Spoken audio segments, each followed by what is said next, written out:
Donc vous avez, je l'espère, bien regardé, les documents, et vous n'avez pas eu de difficulté à les consulter ou à les comprendre et maintenant, bah, nous allons compléter le tableau ensemble et je vous propose de commencer par les campagnes.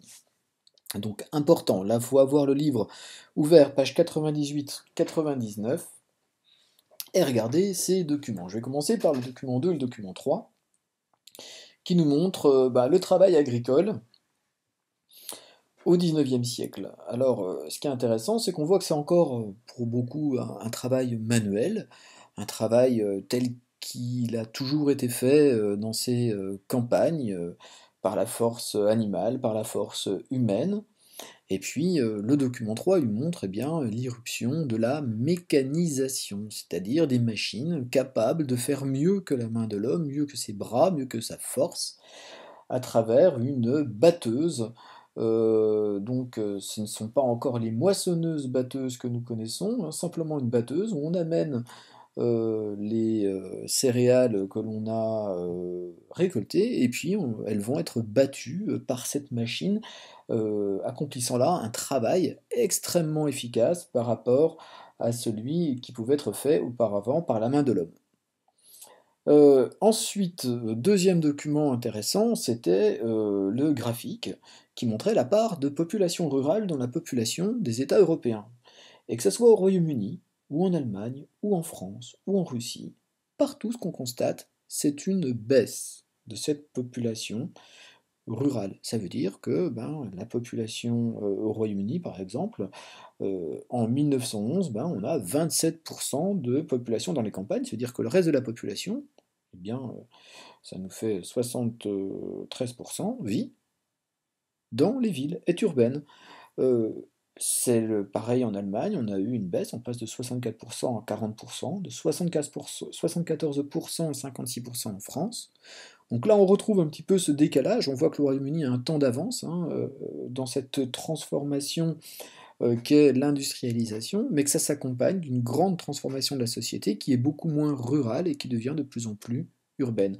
Alors ce mouvement qui prend des habitants des campagnes et qui les emmène vers les villes, c'est ce qu'on appelle l'exode rural. Donc on note les transformations économiques, on a une modernisation qui passe par la mécanisation des campagnes, viendra la motorisation, les tracteurs, les moissonneuses-batteuses qui vont permettre eh bien, de travailler plus efficacement, plus rapidement, ce qui fait aussi qu'on a un peu moins besoin de bras, de travailleurs, il y a moins d'emplois dans les campagnes, or les usines se développent dans les villes et il y a un exode rural. Alors une remarque importante, euh, donc l'exode rural qui fait partir une partie des habitants des campagnes pour aller vers les villes s'accompagne d'un autre phénomène qui fait que la population de ces villes augmente énormément, c'est que de toute façon on a une croissance générale de la population dans tous les États européens. C'est ce que vous montrait ce graphique. On remarque d'ailleurs qu'elle est très forte partout, et l'endroit où l'augmentation est la moins importante, relativement au chiffre de la population de départ, c'est en France. Entre 1800 et 1900, on passe de 30 à 40 millions, donc ça a augmenté d'à peu près 25%, alors que dans tous les autres pays européens, on a un doublement de la population. Ceci étant dit, on a une très forte augmentation de la population européenne et qui s'explique parce que ben, cette population, notamment, elle est mieux nourrie. Les progrès de l'agriculture, la mécanisation, la modernisation, la motorisation de la production agricole fait qu'on a des stocks de grains, de céréales, de vivres assez importants pour éviter le retour des famines. On meurt moins et la population augmente. Donc ça, il faut le noter, c'est un des changements globaux liés à la révolution industrielle. On a une forte hausse de la population. Alors évidemment, cette population, elle augmente encore plus dans les villes grâce à l'exode rural.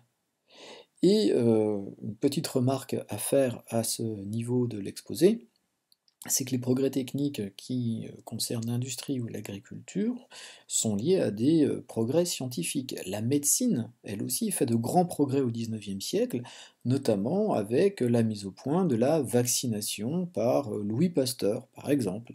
C'est les premiers vaccins, on découvre l'existence des microbes, on développe une hygiène plus efficace pour lutter contre les maladies.